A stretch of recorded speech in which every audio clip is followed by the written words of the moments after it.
ว่าเพื่อนคำนี้มันฝังลงในหัวใจบ่ว่าวันนี้หรือว่าวันใดเขาบ่เคยที่คิดจะทิ้งกันห่วงทุกข์ห่วงสุขมาด้วยกันมีทั้งรอยยิ้มและรอยน้ำตาคุณกับน้ำเสียงที่เคยว่าจะไม่ได้ฟังแล้วก็เข้าใจแต่ว่าการเวลามันเหตุทุกสิ่งนั้นเปลี่ยนไปแต่อยู่ในหัวใจเท่านั้นบอกเคยลืมเพื่อนนั้นออกจากหัวใจต่อให้ชาตินี้หรือว่าจะมีชาติต่อไปเขาก็ยังมั่นใจว่าเขาจะเป็นเพื่อนกันอยากขอบใจฟ้า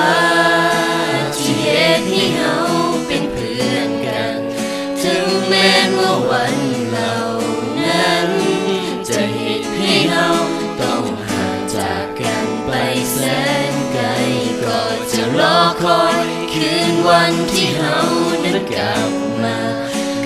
พบหน้ากันอีกครั้งเรื่องเหล่านั้นจะจำไว้ในหัวใจบ่เคยลืมเลือน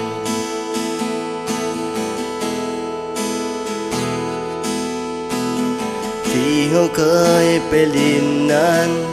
มีอุปสรรคได้หลายอย่างกินเลี้ยงสร้างสรรค์ไปมาหากันวันเหล่านั้นมันสังสุขใจห่างกันไปแสนไกลแต่หัวใจเขายังเหมือนเก่ายังส่งข่าวกลับมาหากันให้หูสุขทุกเพียงใดแต่ว่าการเวลามันเหตุทุกสิ่งนั้นเปลี่ยนไปแต่อยู่ในหัวใจเท่านั้นบ่เคยลืมเพื่อนนั้นออกจากหัวใจต่อให้ชาตินี้หรือว่าจะมีชาติต่อไปเขาก็ยังมั่นใจว่าเขาจะเป็นเพื่อนกันอยากขอบใจฟ้าที่เหตุให้เราเป็นเพื่อนกันถึงแม้ว่าวันเหล่านั้นจะเหตุให้เราต้องห่างจากกันไปแสนไกลก็จะรอคอยคืนวันที่เรานั้นกลับมาพบหน้ากันอีกครั้งเรื่องเหล่านั้นจะจดจำไว้ในหัวใจบ่เคยลืมเลือนถึงเมื่อก่อนนั้นที่เคยได้เหตุให้เสียใจแต่เฮาก็ให้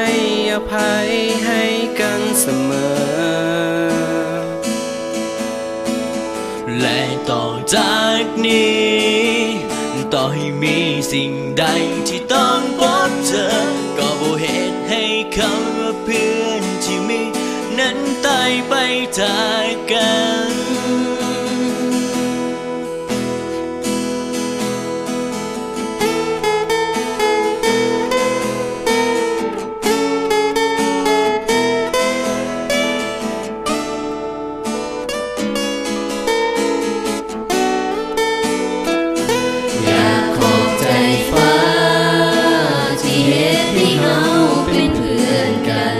ถึงแม้ว่าวันเหล่า